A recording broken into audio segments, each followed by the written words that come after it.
성찬 예배를 하나님께 드리는 날입니다. 그래서 오늘은 강단 아래에 내려와서 우리 성도님들하고 조금 더 가까이 와서 하나님의 말씀을 증거하려고 합니다. 예수님께서 십자가에 못 박혀 죽으시기 전날 밤에 예수님께서 이 땅에 오신 모든 사명을 다 감당하시고 이제 하나님께로 가야 할 십자가를 지시기 바로 전에 마지막으로 하나님께서 주신 말씀이 있다고 한다면은, 가르쳐 주심이 있다고 한다면은 유언과 같은 의미를 가지고 있습니다. 얼마나 소중하겠습니까? 또 그리고 예수님의 가르침에 예수님께서 우리에게 주신 모든 말씀 가운데서 결론적인 말씀이라 해도 지나치지가 않을 것입니다. 예수님께서는 마지막 날 밤에 사랑하는 제자들의 발을 씻겨 주셨습니다. 그리고 성찬 예식을 행하여 주셨습니다. 이 두 가지 사건은 우리 교회에 너무나 중요한 의미가 있습니다.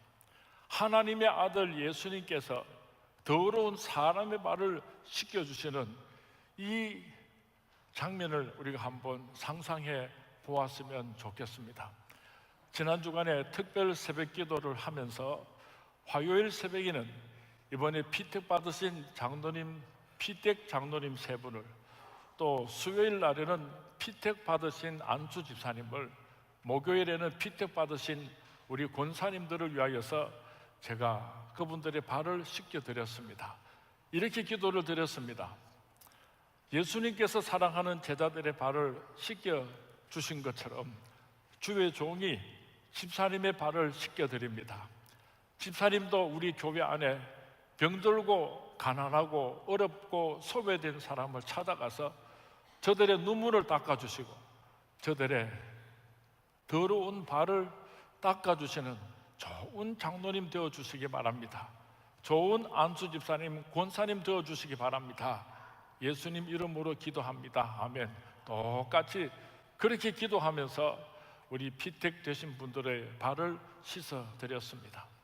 우리 선문교회는 장로님, 권사님, 집사님들이 우리 성도님들의 발을 씻겨주는 그런 아름다운 교회가 되었으면 참 좋겠습니다.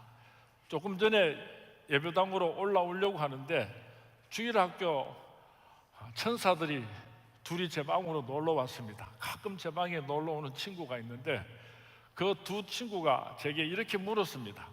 목사님, 우리 교회에서 목사님이 높아요, 장로님이 높아요? 그래서 제가 대답을 했습니다. 목사님은 종이야, 종. 목사님은 종이야. 그렇게 대답을 해줬습니다. 우리 선문교회는 예수님께서 마지막에 보여주신 그 삶을 예수님께서 말씀하셨습니다. 내가 너희들의 주가 되고 내가 너희들의 선생이 되지만은 내가 너희들의 발을 씻겨준 것은 너희들도 이렇게 행하게 하려 하여 내가 모범을 보였다고 예수님께서 말씀하셨습니다. 예수님께서 제자들의 발을 씻겨주셨는데 우리 선문교회 안에서 목사, 장로, 집사, 권사님들이 힘들고 어려운 성도님들의 발을 씻겨주는 것이 무엇이 그렇게 대단하겠습니까? 꼭 오늘 기억했으면 좋겠습니다. 그리고 두 번째로 예수님께서 마지막으로 사랑하는 제자들에게 떡과 잔을 나누어 주시면서 성찬 예식을 행하여 주셨습니다. 이날은 유월절 밤이었습니다. 왜 예수님께서 이 성찬 예식을 유월절 날 행하여 주셨는가? 여기에는 깊은 의미가 있습니다. 성탄식과 유월절은 동일한 사건이라는 것입니다. 구약의 유월절이 신약에 와서 성찬 예식으로 완성이 된 것입니다. 오늘 우리가 성찬 예식을 잘 그렇게 은혜스럽게 예배를 드리기 위해서는 구약 시대에 유월절을 이스라엘 백성들이 어떻게 지켰는가를 살펴보면은 오늘 우리가 어떤 정신으로 성찬 예식을 행해야 하는지를 그 귀한 교훈을 얻을 수 있을 것이라 생각을 합니다. 이스라엘 백성들은 우리가 잘 아는 대로 400년이 넘도록 애굽의 종노릇을 했습니다. 자유를 잃었습니다. 말을 잃었습니다. 죽지 못해서 노예로 살았습니다. 이스라엘 백성들이 울면서 하나님께 기도했습니다. 신음하는 이스라엘 백성들의 그 기도 소리를 하나님께서 들으시고 하나님께서 마음에 작정을 하셨습니다. 그래, 내가 이스라엘 백성들을 애굽에서 해방시켜 주리라. 그래서 하나님께서 모세를 부르셨습니다. 야, 모세야, 네가 가서 이스라엘 백성들을 애굽에서 구해내도록 하여라. 그래서 모세가 바로 왕을 찾아와서, 왕이여, 이스라엘 백성들을 해방시켜 주시기를 원합니다. 콧방귀도 끼지를 않습니다. 그래서 하나님께서 무서운 재앙을 내리시기 시작했는데, 피의 재앙을, 또 파리의 재앙을, 이의 재앙을, 우박의 재앙을, 온역의 재앙을, 개구리의 재앙을, 흑암의 재앙을, 수도 없이 많은 재앙을 퍼부었지만은 성경 말씀에 보면은 바로 왕의 마음이 더욱더 강팍해져 갔더라, 그렇게 기록을 하고 있습니다. 도저히 하나님의 뜻에 순종을 하지를 않습니다. 첫 번째 재앙에서부터 9번째 재앙까지는 애굽 땅에 있는 애굽 사람들에게 이루어졌던 재앙입니다. 그런데도 성경 말씀에 보면은 그 재앙이 애굽 땅 안에 살고 있는 고센 땅에 살고 있는 이스라엘 백성들에게는 그 9가지 재앙이 나타나지를 않았습니다. 하나님께서 10번째 재앙을 내리시는데 그 재앙이 바로 죽음의 재앙입니다. 이 죽음의 재앙은 애굽 땅에 살고 있는 모든 애굽 사람들하고 이스라엘 백성들까지 포함해서 하나님의 명령에 순종하지 않으면 이 죽음의 재앙이 누구에게나 다 이루어지는 것을 하나님께서 말씀하셨습니다. 하나님께서 모세와 아론에게 이렇게 말씀하셨습니다. 너희 어린 양은 흠없고 1년 된 수컷으로 하되 양이나 염소 중에서 취하고 그 피를 양을 먹을 집 좌우 문설주와 임방에 바르라. 그러면은 하나님의 사자가, 죽음의 사자가 그 피가 발라져 있는 집은 지나가고 피가 칠해져 있지 않은 집에 모든 장자들은 다 죽일 것이다 하고 하나님께서 말씀하셨습니다. 바로 그날 밤에 이스라엘 백성들은 난리가 났습니다. 하나님의 말씀에 순종해서 집집마다 양을 잡는데 얼마나 많은 양들을 잡았겠습니까? 얼마나 피냄새가 진동을 했겠습니까? 그런데 애굽 사람들은 얼마나 비웃었는지 모릅니다. 이스라엘 백성들이 미친 거 아니야? 왜 집집마다 사람마다 양을 잡고 피를 칠하고 무슨 저런 해괴망측한 짓을 하는 거야? 얼마나 비웃었는지 모릅니다. 그날 밤이 지나가고 그 다음날 새벽에 죽음의 사자가 찾아왔습니다. 그 문설주에, 그 문에 어린 양의 피가 칠해져 있지 않는 집에 모든 장자들을 다 죽였습니다. 왕궁에서부터 시작해서 감옥에 있는 모든 사람들의 장자들은 다 죽고 동물들의 첫 소산도 다 죽었습니다. 그래서 애굽은 통곡 소리가 진동을 하게 되었습니다. 온 나라가 눈물바다가 되고 말았습니다. 그래서 바로 왕은 두 손 두 발 다 들고 모세에게 말을 합니다. 사정사정하는 거죠. 제발 네 백성들을 데리고 애굽에서 나가라. 너희들이 가지고 있는 짐승이나 모든 재산들을 다 인정할 테니까 다 가지고 제발 당장에 이 애굽에서 나가도록 해라 하고 사정사정을 하게 되고 이스라엘 백성들은 그날 애굽으로부터 자유함을 얻게 되었던 것입니다. 유월절 어린 양은 예수 그리스도를 예표하고 있는 것입니다. 세례 요한은 예수님을 보고 보라, 세상 죄를 지고 가는 하나님의 어린 양이로다라고 고백을 했습니다. 예수님께서는 온 인류를 구원하기 위하여서 유월절에 어린 양으로 이 땅에 찾아오신 것입니다. 유월절 날 어린 양의 피를 문설주에 바르고 그 고기를 먹음으로 이스라엘 백성들이 애굽에서 자유함을 얻어서 해방을 얻었던 것처럼 오늘 저와 여러분들이 예수님의 피를 마시고 그 살을 먹음으로 말미암아 사단의 올무로부터 죽음으로부터 해방을 얻어서 영원한 하늘나라 천국 백성이 되는 축복을 받아 누리게 되는 것입니다. 오늘 이 성찬 예식에 참여하시는 우리 성모의 모든 성도님들은 유월절에 축복이 임할 수 있게 되기를 주님의 이름으로 축원을 드립니다. 오늘 이 성찬 예식을 통하여서 하나님께서 약속하신 그 놀라운 축복이 여러분에게 이루어질 수 있게 되기를 주님의 이름으로 축원을 드립니다. 이스라엘 백성들이 어떻게 유월절을 지냈는지를 출애굽기 12장에 자세하게 기록을 하고 있습니다.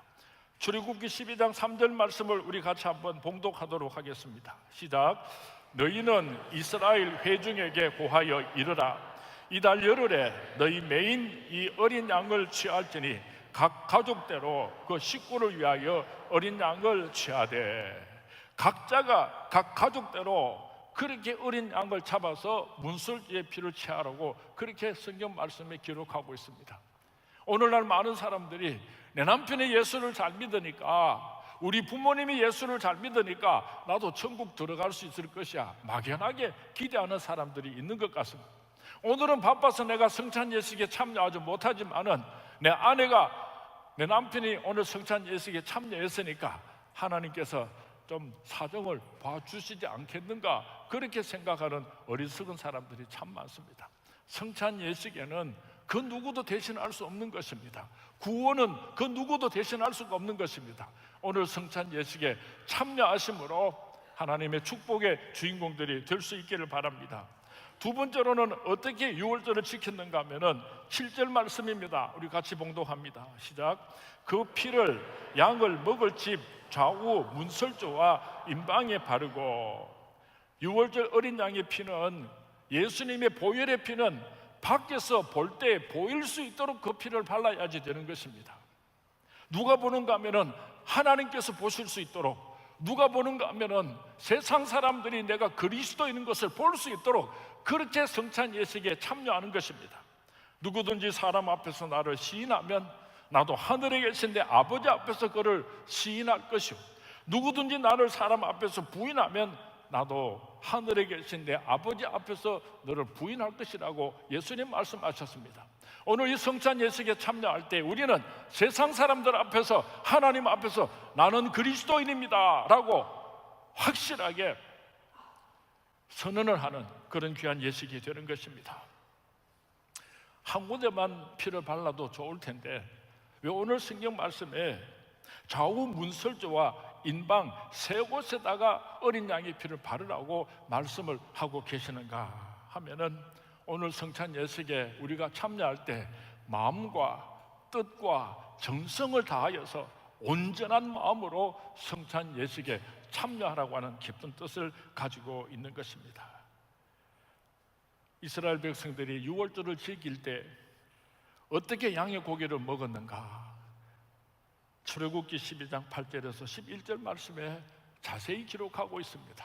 뜻을 생각하면서 함께 우리 봉독합니다. 시작. 그 밤에 그 고기를 불에 구워 무교병과 쓴 나물과 아울러 먹되, 날 것으로나 물에 삶아서 먹지 말고 머리와 다리와 내장을 다 불에 구워 먹고 아침까지 남겨두지 말며 아침까지 남은 것은 곧 불사르라. 너희는 그것을 이렇게 먹을지니 허리에 띠를 띠고 발에 신을 신고 손에 지팡이를 잡고 급히 먹으라. 이것이 여호와의 유월절이니라. 무교병과 쓴나물과 함께 먹으라, 그렇게 말씀했습니다. 왜 하나님께서 너희들이 예수님의 어린 양을 상징하는 그 양을 먹을 때에 무교병과 쓴나물과 함께 먹으라 하셨는가 하면은, 이스라엘 백성들이 애굽에서 종노릇하고 있을 때 얼마나 고통스러웠습니까? 기억하라는 것입니다. 이스라엘 백성들이 출애굽을 할 때 졸지에 갑자기 해방이 되니까 그들이 급하게 출애굽해서 그렇게 도망을 나오면서 음식을 미리 준비해 놓지를 못했기 때문에, 무교병이라고 하는 것은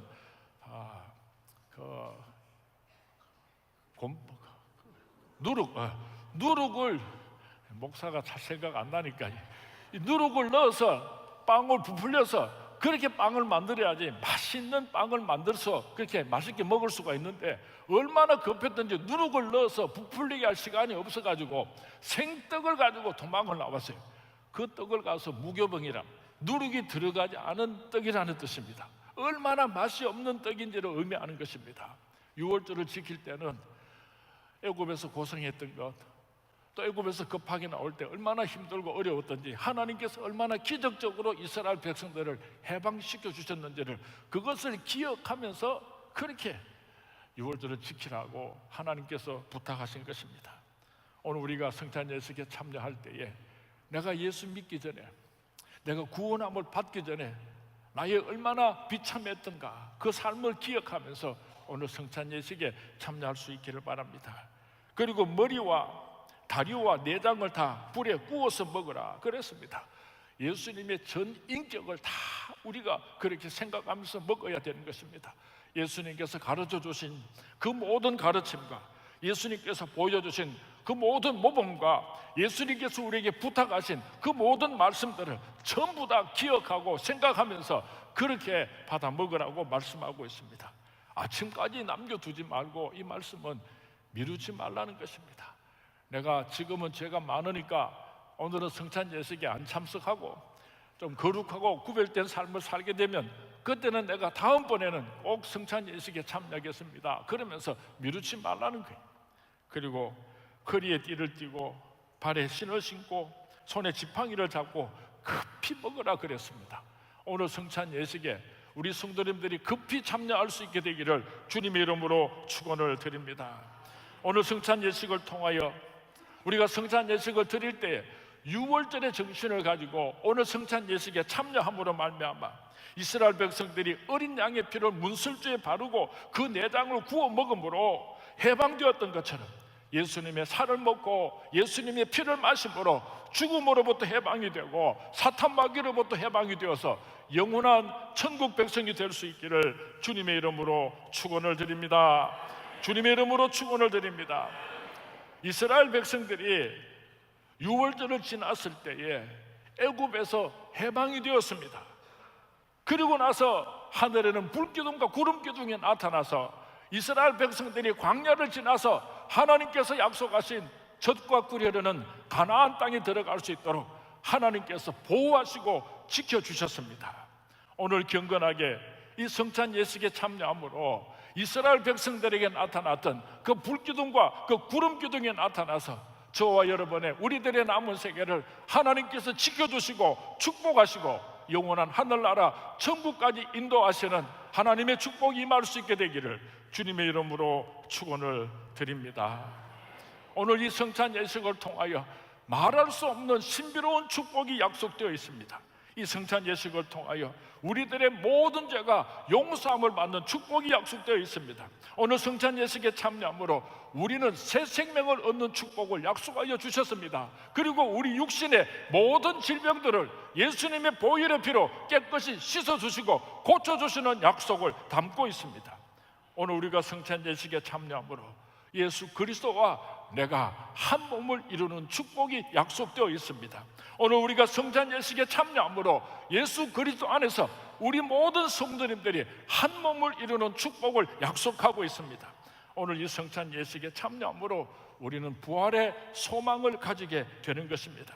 내 살을 먹고 내 피를 마시는 자는 영생을 가졌고 마지막 날에 내가 그를 다시 살리리니 살아계신 아버지께서 나를 보내심에 내가 아버지로 말미암아 사는 것 같이 나를 먹는 그 사람도 나로 말미암아 살리라.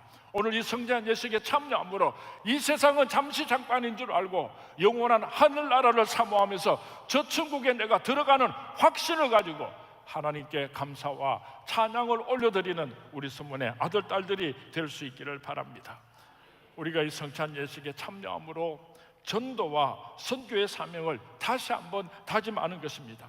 고린도전서 11장 26절 말씀에 너희가 이 떡을 먹으며 이 잔을 마실 때마다 주의 죽으심을 그가 오실 때까지 전하는 것이니라 말씀하셨습니다.